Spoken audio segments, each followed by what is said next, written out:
Welcome to Key and Kier's Kingdom Connection, featuring my dad, Reggie Key, and my dad, Kier Hopkins Smith.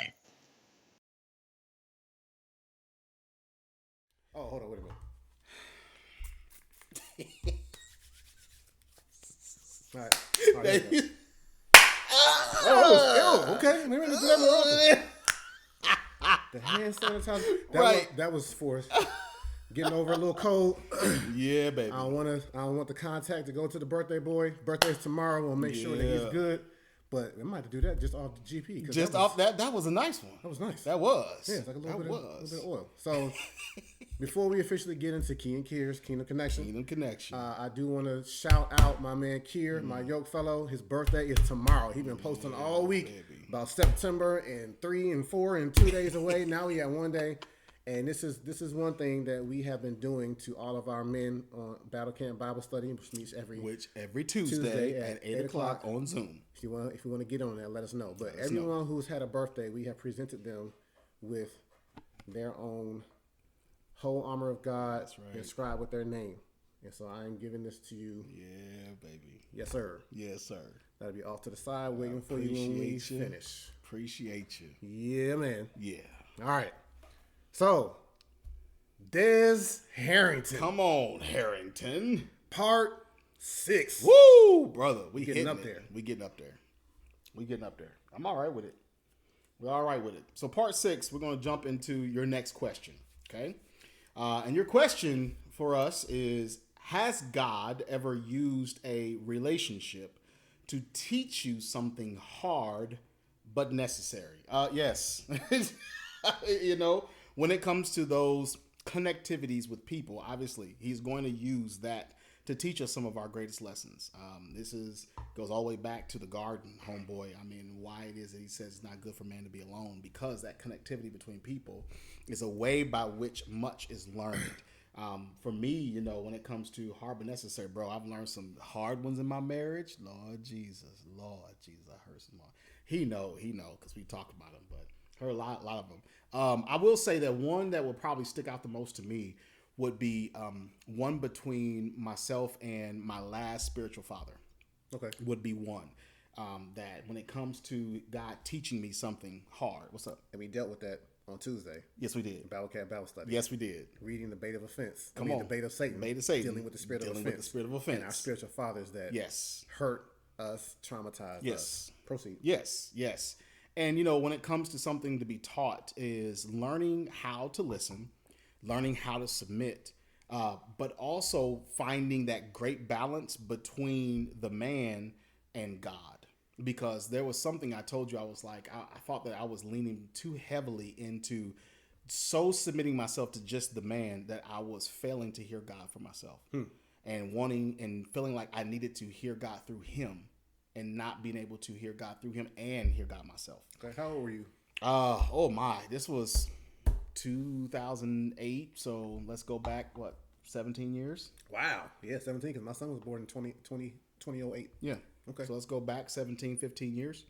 And just learning these things and that balance. And so God used it between he and I because he had never had a spiritual son like me. And I'd never had one like him, but I appreciated, much of what we went through. And yes, there was failings all over the place, but there were great successes. And I thank God for those successes. And he taught me how to be able to hear him, but also to recognize when, even as my spiritual father, when he's operating in his own heart and desire versus him operating in the spirit of God. Mm-hmm. How to be able to discern that. It's like, in this moment, are you saying that just because it's something you want? Right. Versus, is it God who spoke? That's an important lesson. Yep. And it wasn't easy to come across that because, I had a great opportunity that was in front of me. I was like, Lord, this is all in my wheelhouse. This is it, God. And I'm ready for this opportunity. And I presented it to my spiritual father. And my spiritual father said no. And I was like, no, why not? I just don't think. He didn't tell me that it was the Lord. He was like, I just don't think that it's a good fit right now. Mm-hmm. I was like, in that place. And I turned it down because he said that I wasn't ready. Yeah. And the thing is that same opportunity, not with the same people, but another one, God brought it right back around again. Oh, okay. And was like, And I was like, and I brought it to him. You said no last time. But God obviously wants me doing this because he's brought it right back again. What we doing? Good. All right, Kier, if you really believe God has this for you, then go right ahead. And I'm over here like, bro, you could have said that last time. Last time was the gold mine. This one is not as much of a gold mine, but I'm still going to do it. But I had to learn. It's like, I love you. And I had to learn in those spaces where he's just in his flesh as a man, where he didn't want me to do a thing, but it wasn't necessarily from God. So, yeah. Again, and so, for Dez and whomever else is listening in college or beyond, it's important. There are a lot of lessons to learn from taking on a spiritual father and walking out your ability to submit and discern these type of things. So that's good. yeah. For me, before we even started recording, and we're talking about the things that I think the biggest relationship that has taught me the hard things right now in my life are my children. I'll make you laugh. I don't want you to start coughing. I got you. But yes. My children are teaching me so much about how God is looking to relate to me and how I should relate to them based off of that relationship. Come on. And Come on. just the amount of offense that I carried into being a father. Yep. A lot of it is not really seen until they begin to want to branch out and do their own thing. Until their will begins to make itself more known and more prominent, and them starting to question you, like, well, why are we doing it this way? And they're even looking at you with that face, like, why? Like, oh, so I'm dumber or smarter? Like, what is it? Like, you smarter than me now? Like, and so again, this book that we are reading with the men, this is my second time going through it in so many weeks and months, is really helping me empty myself of this offense. Yeah. So that I don't take it personal when they hear my heart about a thing. Yep. When they see that I'm trying to establish order or whatever it is that I'm trying to establish, whether it's the kingdom lesson or whatever, and when they don't really pick up what I'm trying to put down, just be like, okay. So either you're gonna subscribe or you're not. But either way, like, I'm still God's son. Yep. And I'm still their cover, right? For at least the next couple of years, yeah. And just being able to just walk away and still, be fine, because I don't want to carry this offense. We've had some great little moments this week where I'm like, did you do that? Oh, my fault. Yeah, I forgot you. Okay, and you're like, that's it. It's nothing else. I'm right. Like, nah. No hellfire, no brimstone. Yeah. It's coming after that, right? And so that's because I'm really beginning to do better at dispensing what I've received from God, because there's so much that he's looking like, oh, you gonna do it that way? Okay, you didn't heed what I okay. Yeah. All right. And as being your yoke fellow, and being one that you have allowed me to come into your life and be a part of your family, I will definitely be one who is a witness of seeing that transformation in you from the first time I met you until now. Oh, snap. Wow. Okay. Real talk. That's what's up. No, that's real. And I'll be the first one to tell you, bro, the transformation is real. To see you sit in a better space mentally, emotionally, concerning, and spiritually with your family than before is a beautiful thing. And not only just to see the growth in you, but also to see the growth in your children, though. Right?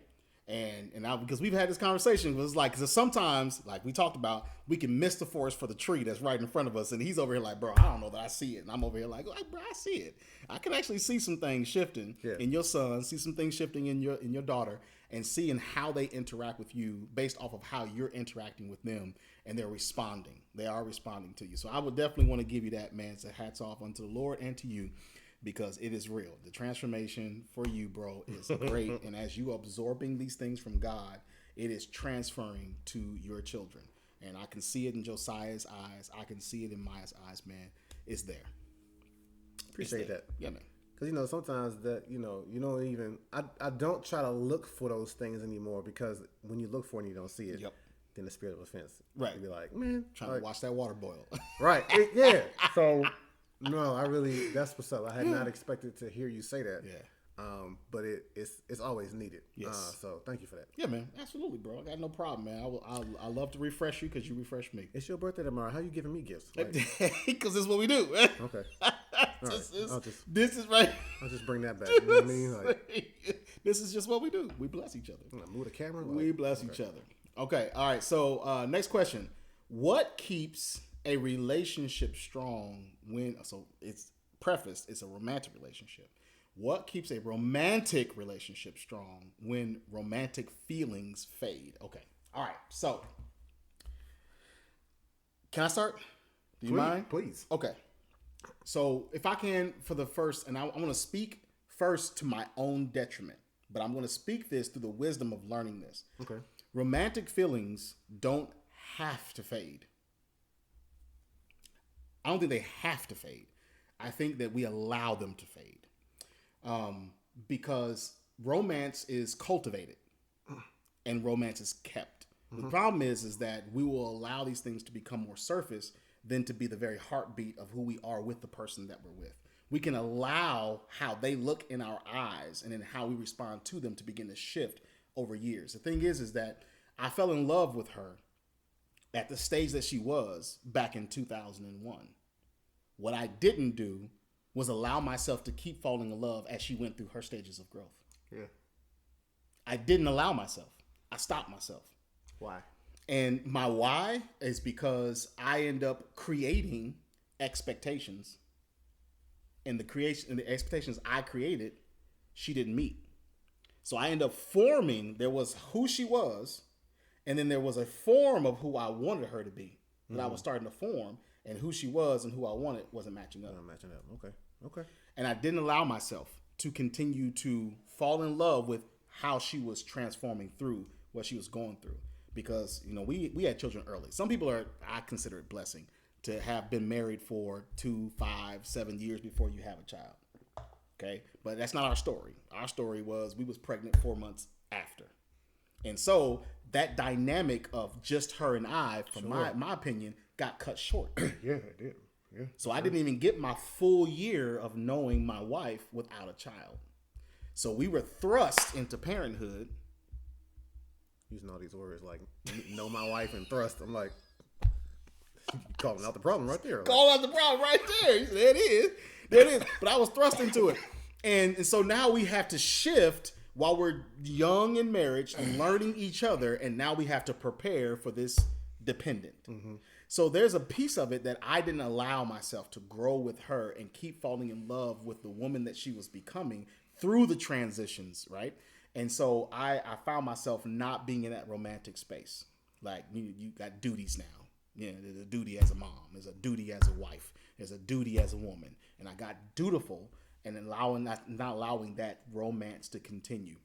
And so just in my opinion, I don't honestly think that they have to fade. I don't think that it's something that has to happen. I think it's something we allow to happen, that it begins to fade out instead of keeping that person as that romantic, what am I looking for? Just the person by which your romance is supposed to consistently come in between those two. And if she becomes that point of source of your romance and you keep it, you drive it, you make sure it's like, nah, we're not going to lose this. We're going to keep this. I've met them, bro. There was a couple in my life, and I'm going to get this over to you, that have been married for 65 years. I never forget when they came and they talked to us while we were in college. And they are the ones who told us, even this is before Star and I got married, and I failed at picking up on their wisdom. But they told us, they was like, what keep your marriage together? And they was like, listen, we know that most Christians are going to go off and say that it's God that keep your marriage together. He said, and I'm not telling you that they're wrong. He says, but there are heathens whose marriage lasts for a long time, and they're not even in the Lord. Okay. That's what they telling us. It was like, and their marriages work great. Why is that? Mm-hmm. He says, because they choose each other.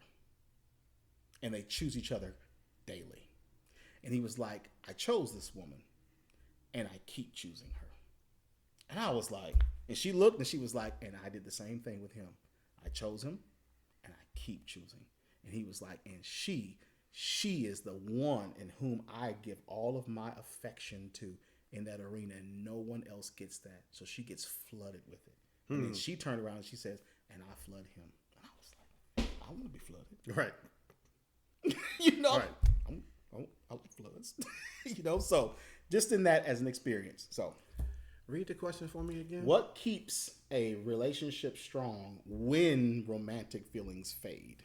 So, I agree with you that that's a choice for romance to fade.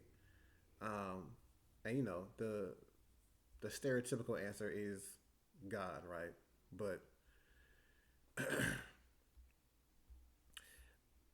I think that we allow romance to fade when our grievances with our spouses aren't properly dealt with. Ooh, that's good, bro. Yeah. That's good. And it's the things that, I'm not talking about the petty stuff, but I'm talking about like authentic grievances. The character, like this is your character though. You've shown up and you've proven that you are this way for many a season. And it goes unspoken and unaddressed, and the unspoken and unaddressed stuff robs us of our romantic inclinations towards our spouses. That's and good. This is definitely something that goes both ways. And so I think that making room for everything is going back to this, making room to talk about the offenses clears everything out so that you can continue to look at them with the loving eyes, that you can continue to choose them, that you can continue to flood them with who you are. Because I look at my wife and I'm like, there's nobody else. Like there was a time when I felt rejected by my wife that I turned to pornography, right? Yeah. But then when I finally was able to boot that aspect out of my life, that allows me to then focus on her got you. For my intimacy needs, for whatever, even when she might not have been able to meet me where I was trying to meet her with the frequency or whatever else have you, and I'm not trying to equate romance to nothing but a physical intimacy, but that is definitely a part of it. A lot of it is emotional, and the emotional distance comes when we don't give room to discuss the things that, hey, this is what I was expecting, this is what I got. I mean, I've gotten to the place where now, and I'll end here, but recently, I had a big moment this past week where I was on this podcast that's like has a national platform. Right. And when I told, she knew about it. She knew I was going to Atlanta. And when it aired the next day, I was like, you ain't got to watch it. You ain't got to watch it. And I don't think she did. She might have, I don't know, but she didn't. She never came. Like when I talked to her, I can tell she's not. Well, yeah. When they said this, she's kind of quiet. So I'm like, she didn't watch it. I think that's just kind of where she is right now, and I'm not offended by it. Yeah, I'm like, all right, because in truth, there's some things that are big parts of her life, which is her job, which I'd be like, man, I gotta hear you talk about this now. So I'm like, all right, until I can fully relinquish that, how I'm gonna expect her to show up for me in the places that are big in my life. Like we both have some work to do in that area. Right. And so, there's always an element of when you begin to have peace in these things, there's always an element of, yeah, you might not be bringing this to the table for me, but what am I not bringing to the table for you? Come on. And if I can find something that I'm not bringing to the table, then you know what? You get a pass. Right. So I think mastering that is one way to make sure that the romance isn't depleting. Right. And catch it early. That's one of the things I'm hearing out of Reggie when it comes to these things. When the grievances happen, like you said, we bury them. We put them on the shelf. We try to put it into some dark room. No, bro. Actually, hit them early. Yeah. You hit them high, and I hit them low, right? Just y'all hit them together and actually hit it early. Like when you first get into that romantic relationship between you and her and a grievance, if it shows up at the door, start knocking, don't ignore the door. Handle it. Yeah. Find out how y'all handle it. Because that's another one is that we don't find out how each other handles things and then we start assuming stuff. Right? They didn't handle this the way I would handle it. Yeah. So. And it's like, no, find out because, she might be I need to talk about it right now. And you might be, I need a day. Yeah. Which is actually how we are. Yeah. And you might be I need a day. And when y'all learn each other, y'all can give graces for one another. Right? It might be, hey, when we talk about this, if I need to handle it now, are you okay? Can we handle this right now? Well, I might need a day. It's all right. Let me just talk it out then. Because sometimes I might just need to just get out. Just let me get it out and give you your day to process it. And then we come back and handle it the day after that. Yeah. But if you bury it, that joker going to grow into a full-fledged monster. It's going to grow. and it's gonna come roaring. And it's gonna be ready to rip and shred and tear. We don't need none of them monsters. Praise God. Yes, sir. Praise God. So I'm just gonna give you wisdom from the stuff I know I jacked up. I did not Best wisdom comes do from those that places. well. Would you say best wisdom come from what? Those places. Yes. Because Those I fails. did not do that well. I did not do that well. So I want you to do it well. Okay. All right. We had 20 minutes. Do you want to land it or you want to go to the next one? Let's land. Let's land. Okay. Yeah. All right. So look, we appreciate you so much. This is Key and Kiers. Kingdom Connection. And, Des Harrington, we always appreciate you, man. Thank you for these questions. Because once again, if you're asking it, I can guarantee someone else is thinking it. Absolutely. They just haven't voiced it, right? And someone needs to hear this. And so if you know someone that's dealing with it, then please take this thing, pass it on, send it to them, share it, do whatever you need to so that someone else can hear it. And then y'all can create dialogue. And then when that time comes, Des, that romantic person is in your life and you have that woman of God in your life and y'all ready to do these things, man, listen, everything you learn, you ain't got to learn from busting your head wide open. You don't have to. The White Meat Show. Bro, No. Take wisdom and apply it and then let God be God. All right? So, y'all know our platforms, Manu Forte Ministries. Power of my testimony. Y'all can always find us on Spotify. It's on there. We in them streets. And we appreciate y'all. Until the next time. Peace.